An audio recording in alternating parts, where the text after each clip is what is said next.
Hey, hey guys, welcome, welcome. Yes, my Christmas tree is still up. At this point, I'm just being difficult. If you can see this on YouTube, if you're listening, I'm just informing you that I'm being difficult. I also today am in the spirit of loving my life and making things magical.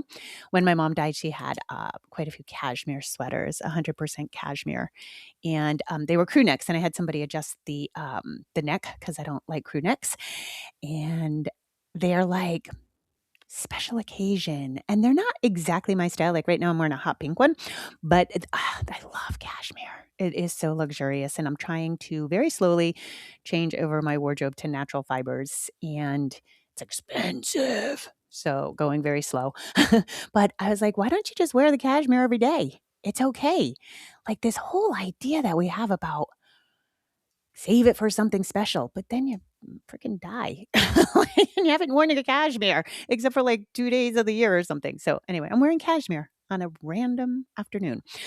Okay, today I want to talk about a hard conversation, and let's talk about kids and being involved in government, politics, whatever. So in our online community, a mom had asked that how to handle it because her child came home saying that she heard America was taking over the world because of the Maduro Venezuela situation. And this mom was very open about saying, like, I don't do anything around my kid with politics. It's like too much for a 7-year-old. And so she was asking for some help. I got to navigate it. And I wanted to talk about local government today because it's the best way to get kids involved. So, first and foremost, please let's go through a few things. Politics is the theater of government. Okay. Politics is all theater. It's so fucking theatrical. I am of the firm belief that children under 8, maybe even under 10, have no business knowing about politics. Nothing horrifies me is maybe too strong a word. I need a word that's not annoying, but when I hear a 6-year-old say something about a president, whether it's Trump or Biden or when Harris was running, I don't care where you're coming from. Your littles should not have an opinion on this, okay? They don't even know how government works. So they're repeating what they're hearing, and it's weird because without knowledge, repeating what you hear is just indoctrination, okay? And yes, of course, maybe we want to indoctrinate our kids with our beliefs, but I think it gets sketchy because we are already live in a soundbite society, and kids really have no business in politics. Again, they haven't even hit civics yet where they're learning how the government works. Now, because I homeschooled, let me tell you something about civics, teaching civics. You have to teach how the government works, and then you have to teach how the government really works, okay? So our government is a fucking disaster.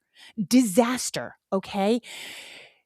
So it's okay to, number one, if your child hears something, I really, really don't think there should be dinner table conversation because there's nothing you could pull apart about situations on the world stage, world events. You may have to address them, right? Like, obviously, the hardest and grossest one is school shootings, right?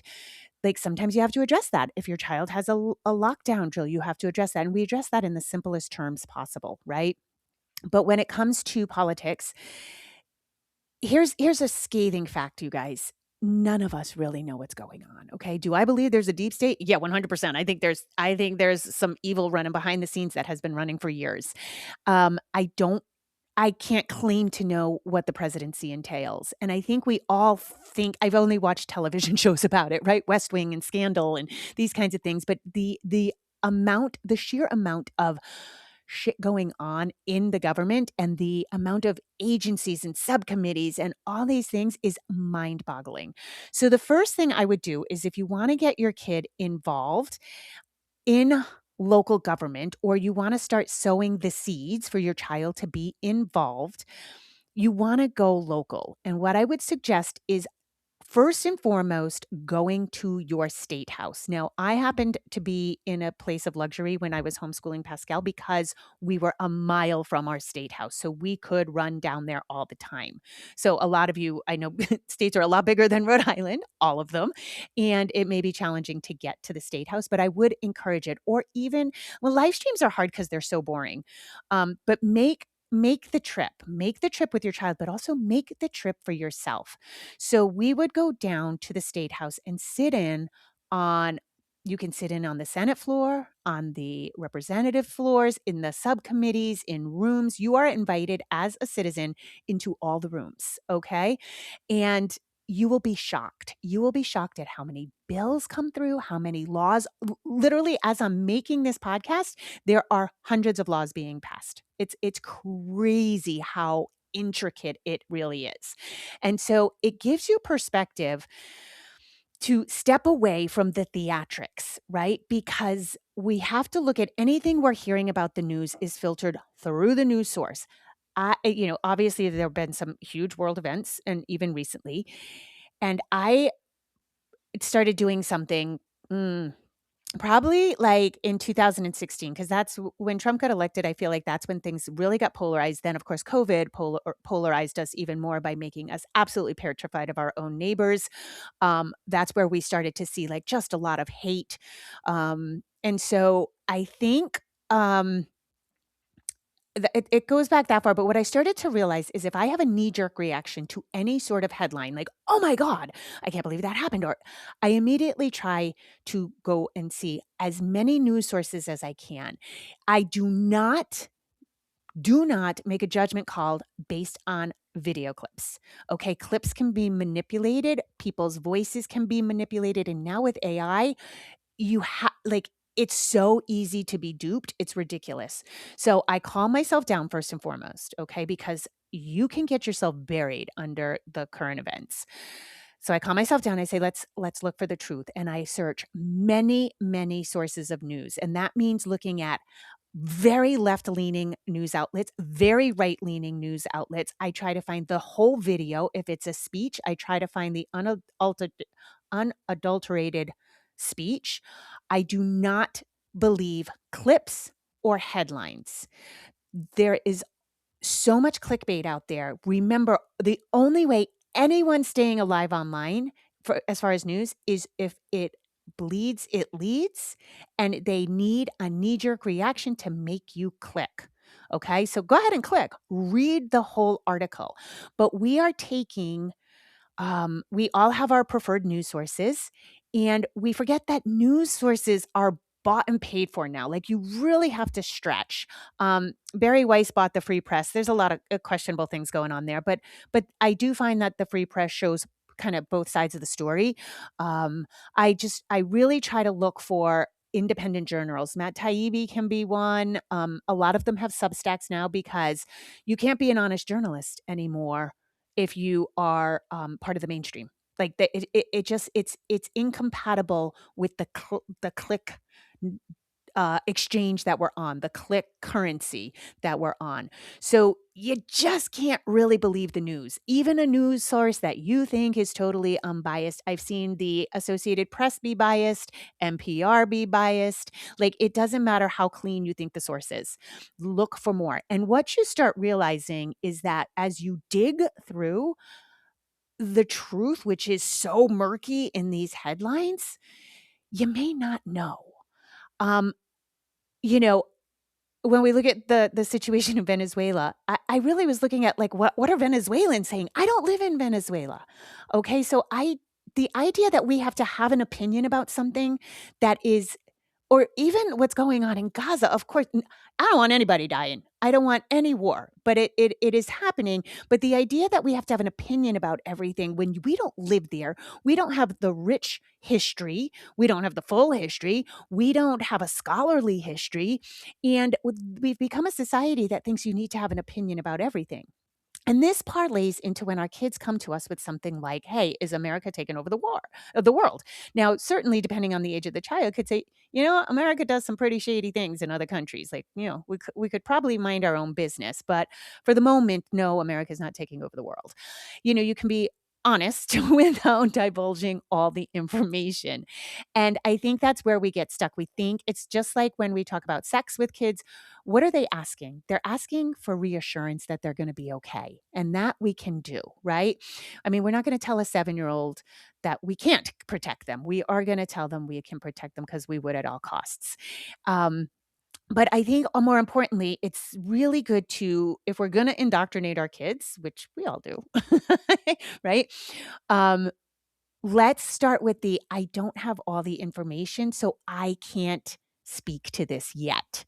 I'm going to try to find more information. And when I feel confident about speaking on it, I will. I don't, to speak on something enough to speak on something well enough, like, I don't do you know all our foreign policy? Do you go through all the documents? Like, I just think it's really impossible, and don't get me wrong, I think government's obfuscated a lot of things just so we don't know and we remain in the dark and we get knee-jerk reactions and tribalism. It serves the government to have us at odds. It really does. It serves the government. It I don't care if you guys think I got a tinfoil hat on or not. No administration is looking out for the American people anymore. It's all a corporate oligarchy. It's all about whose hands are washing each other's hands. So nobody's looking out for us. None. None. So let's get that out of the way. But I think we have to approach it with our kids that, like, when we have these knee-jerk reactions, that's when we are the most uninformed. We're going on our emotions, and again, all of this is being manipulated. So be cautious. And I think it really is a good idea. I've started saying it. Um, I don't know enough. I don't know enough to speak on this. I know I don't want children starving and being bombed. I don't. I don't know that anybody's an advocate for that. So when people say, "Well, you have to be on Israel's side or Palestine's side," and I'm like, I don't want anybody bombing children. I don't want anybody bombing anybody. So it's do I know the rich history? I don't. I don't know enough to speak on it eloquently or fully informed. And so that's the lesson I think we should be giving our children. But I think the bigger thing is when we get children involved in politics, the theatrics of government, we scare the fuck out of them. We give them undue burden because it is so out of their control. First of all, think of how out of control it feels for you. And you voted, hopefully, right? You voted, you maybe looked, are looking things up or researching, or you have a few areas in which you think you're pretty educated. And so you're an activist in that area, which is wonderful, right? You may, I don't know, go to protests, you may do these things, and that's wonderful, but don't you feel out of control? I do. I don't feel like I have a modicum of control. And so imagine being small and looking for reassurance from your parents and feeling that out of control. Now, I think local governments are still shady and shitty, but I do feel like I might make that into a t-shirt. I do feel like local government at least functions a little more like government should function. And I think it's a really good place to have your voice be heard. And this makes you feel empowered and it makes children feel empowered. So we started, again, number one thing is if you can get to your state house, please do so. Number two, who are your representatives? Who are your senators? A shocking amount of people don't even know this information. Okay. And so, but have opinions about everything. You don't get to have an opinion if you don't know who's running the puppet strings. And so this is where I see such a schism in our society is like the amount of opinions versus the information people actually have. Do you actually remember how government works, how Congress works, how your representatives work, who is in charge of what, who is your senator, who are your Congress people? So you can learn all of this very easily. You can also call your representatives. And we tend to do this when there's a big thing happening, right? I spend a lot of time calling representatives about things I believe in. Your representatives in local government do want to hear from you. And what I have learned through Pascal's adventures in local government is that no one shows up. No one shows up unless it's a hot button thing that gets people raging. If we're doing abortion or I don't know, like I remember we went to there was a bill going through for homeschooling. They were it was a thing in Rhode Island, we don't have to test, and they wanted people to test on grade level, which is, like, not why people homeschool. Like, a lot of people homeschool because they have special needs and their kid may be, like, super advanced in math, but, like, lag behind in reading, and so that one, tons of people showed up because it was a big deal. So when nobody shows up at when these bills are being made into law, when these bills go pass through and get go to the next stage to be made into a law, you might all remember, Schoolhouse Rock, the "I'm just a bill, just a little bill, and I'm sitting here on Capitol Hill." Okay, so we learned so much from Schoolhouse Rock. Bring that back on Saturday mornings. Bring that back on YouTube Kids. But if nobody shows up, the senators and the representatives do what they think is best. They're voted in to do what they think is best. Now, obviously, there's going to be money exchange, there's going to be bribes, there's going to be all kinds of shady shenanigans, but they do want to hear from you. And let me tell you something, when your kid writes a testimony and stands up for their rights, they love it. So I'll run through briefly the two major ones that Pascal spoke at. So the first one, no, first of all, you can call your representatives and ask to be put on email lists, okay? You can ask them to email you or put somebody in your community in charge. So we had a homeschooling community, and luckily for us, this one guy took the lead, and he would send out emails for all the bills coming through that had anything to do with legislating parenting. And so obviously, sometimes you might have to do the legwork to do that, but you can call your representatives on a regular basis and ask them to inform you about any bills that are coming through that have to do with legislating any area of parenting. So that's number one. Now, when they come through, there's always an announcement that the committee, they will be meeting about this to discuss it in this committee room, in your state house. It's always at the state house.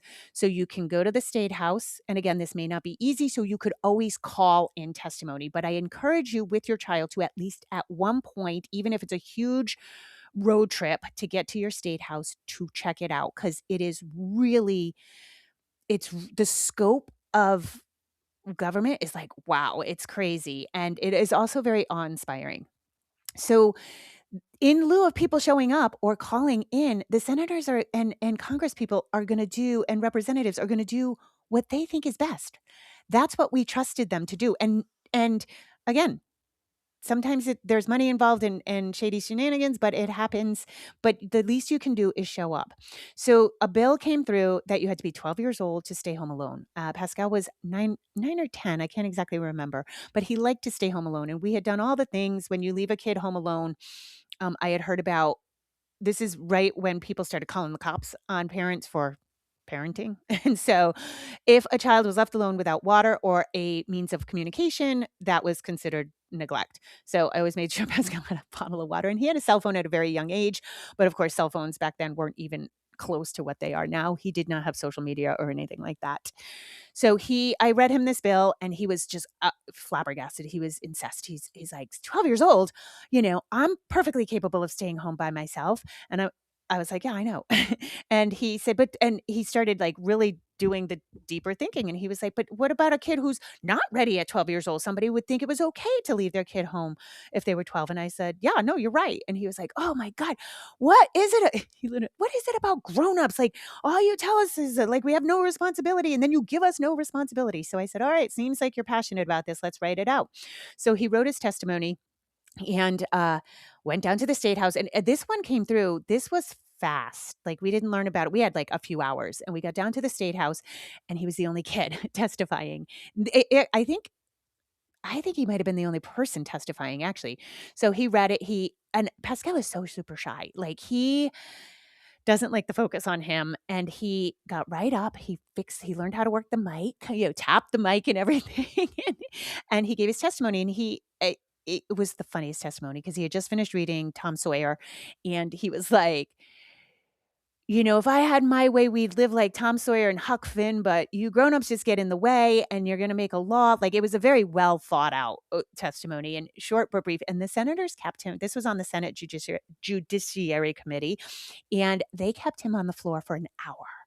And they were going back and forth, and they were like, "Yeah, wait a minute. Like, I was driving a car when I was 12 when I was a kid. I wasn't supposed to, but I was, and yeah, I was in charge of our farm, and I had to drive the tractor, and I delivered milk." And these senators were, like, reminiscing about their youth, and they were like, "This is yeah, you're right, Pascal. This is an insane bill. Nobody we shouldn't be telling parents. There should be a parent's judgment." And they went back and forth questioning him and, you know, and what do you think if a person does leave their kid and they're not ready? And Pascal said, like, they said, "Do you think we should fine them or put them in jail?" And he was like, "You're going to put somebody in jail for making a parenting mistake? No, you teach them how to parent." He was like really adamant. So anyways, this great thing. So he kills this bill, 10 years old, 9 or 10, kills a bill on the Senate floor. And we left that, and I remember I remember crying, and I lived in Providence, right near Providence College, Brown University, Rhode Island School of Design, like 20 colleges right in a 25-mile radius. And so we leave the state house, and I'm crying, and he's like, "What?" Like Elwoods, he was like, "What? Like it was hard?" And I said, "You don't understand. Like people are paying $45,000 a year at that college to learn how to do public speaking, to learn about local government, to learn what you just did in one fell swoop." But more importantly, it gave him legs. For a while, he wanted to go into politics because he loved suits. He loved getting dressed up. He loved the, pomp and circumstance of the state house. We have a very beautiful state house, second largest unsupported dome in the world. Um, and so it was just fun because he felt heard. And knowing that he killed a bill, knowing that his voice mattered, knowing that the senators gave him this time was remarkable. So then he was very high on more testimonies. So the next one was in the House of Representatives. We sat on a subcommittee, and it was about leaving kids alone in a car. And of course, the people who were proposing the bill had the stats on, kids being left in cars and dying. And there's usually 8 a year, unfortunately. It's or at the time that was the statistic, and all um at the time it was like people who went into a casino. It was parents who were struggling. And so it was going to be a year in jail and, like, I don't know, a $3,000 fine or something if you left your kid in your car for any length of time now. So this was a sweeping bill that took in, like, you can't pump gas and run into the gas station with your kid in the car seat. Can't do that. If your kid is uh napping and your other kid's playing in the playground, it can't do that. So any amount, and this to me, I just don't think we should be legislating parenting. There's terrible parenting. I know there is, but the rest of us can't live in a nanny police state because of regular parenting. So Pascal was pissed about this, and it really didn't have anything to do with him per se, but he was so pissed because he couldn't believe that there would be a fine in jail. He said if somebody has to leave their kid in the car to go to a casino to try to make money, like, don't you think we should be helping that person out? Or don't you think that person needs parenting classes? They don't need to be separated from their child, which I thought was a pretty good argument. But then I had him start researching the stats, and then he learned that more kids are killed in parking lots. So kids being left in a car and, like, usually it's heat that kills them. Yes, horrible, tragic, about 8 a year. At the time, it was 2,700 deaths of kids in parking lots. And so he was like, well, statistically, this is a no-brainer, right? Like the kids should be, um, they should stay in the car. Absolutely. If a mom's going to, they're safer in a car if a mom goes into a store. And so he brought that up. So we were sitting around this round table. This wasn't like an intimidating, like, Senate floor situation. This was like a round table discussion, and a lot of representatives were there. And the people presenting the bills were using every scare tactic, and they did not know they were up against an 11-year-old boy with an opinion. And so Pascal, like, I mean, there was like standing up and slapping on the table, and he was like, "What about my stats?" And so it was really funny. And the representatives just, of course, number one, got a kick out of him, right? Like, this is great that this kid is standing up. And they were like, okay. But what was really interesting is we stayed there for a few hours, and we really we hashed out every possible scenario. So, this older woman who was a representative said, "Well, what about a mom whose, like, kid is on the soccer field and the toddler's in the car, at the 100 yards away napping? What about that?" And yeah, we shouldn't be this bill is too picky-uni about it, when clearly leaving your kid in a car to overheat and die, number one, punishment. Like, fuck, right? And there was that one incident, I think this happened after this testimony where the dad forgot the kid was in the car and like went to work. And like that, if you forget about your kid, you need help, right? Your mind is in 9,000 different places. And so that was Pascal's larger thing. I don't care what your opinion on it this is. But anyway, it was getting really picky uni, and the other side was really trying heavy-handed tactic, and Pascal kept knocking him down. And so it was really cool. Um, as we were leaving, one of the representatives said, "He is remarkable. What school district is he in?" And I was like, "Well, we live in Providence, but you're not going to want to hear this, but we homeschool." And she was like, "Yeah, I figured."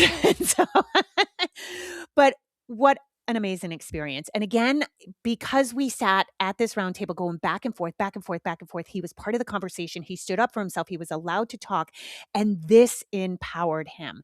And so this is why whenever we talk about kids in politics, I say, fuck the main stage, go to local government. This is where your child can be heard. This is where they can start to get their activist roots, where they can learn how the system works, and more importantly, how things work sort of in your community. When we try, like anything, you want to change the world, change how you parent. Okay, because Hitler's parents didn't do a good job, guys. Right? Mussolini's parents did not do a good job. So what we want to do is we want to focus. This is a healing in any tradition. Start with yourself, and then extrapolate out. We don't take the big picture because we'll drown in the big picture. And this is what it feels like with local government. If we have kids complaining about the presidency before they even know how Congress works, we're failing. We're failing. And more importantly, I think it can be so easy to feel like we're not being heard. And we're not in a lot of situations, but feeling that power that we can do something, but this sets the stage for other things too, is like feeling like we can do something and be in service of a greater good, right? And one of these things, over the holidays I had kind of bitched about, don't go in service over the holidays, right? Like the soup kitchens don't want you at Thanksgiving, right? We should be in service of each other, and being in service of each other means seeing the laws that affect our community, the things that are being passed without our knowledge. And I know, oh my God, on the larger stage, of course, when they put these like 1,000-page bills on the table and they're always sneaking something in it, but your local government doesn't work like that. It'll be single bills and they're not trying to get like, I mean, maybe at some level they get certain things snuck in, but you have more power than you think, at least on the local stage. And I feel like that brings us back into community because we're so polarized on the larger stage of politics.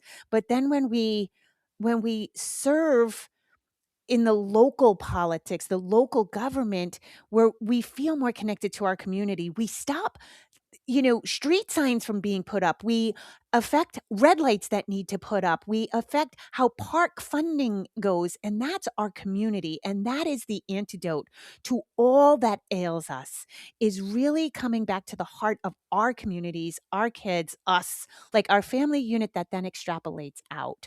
And so that's how I really feel about kids and governments. I think again, the best thing we can do is, do I know enough about this to speak on it? And I would challenge you right now, if you had to give your child a TED talk, an hour talk on how the government functions and how your local government functions, could you do that? Could you name your representatives? Could you know what they stand for on all kinds of various issues? If you don't, start there, okay? And again, I'm not going to tell you not to have an opinion, because everybody's got an opinion, and we all. But make sure your opinion's not a knee jerk reaction without knowing full versions of the stories. Okay, it's so tough right now with AI and the soundbite culture and clipping videos. God, it's wild. When I go look at anything and I go see a full speech, I'm like, oh my God, that's not that you can tell an entirely different story just with editing. It's pretty wild. So, all right, truth seekers, I'm going to leave you with that today. Go local, go local, go local. All right. As always, put your phone down, rock on. Love you guys. Bye.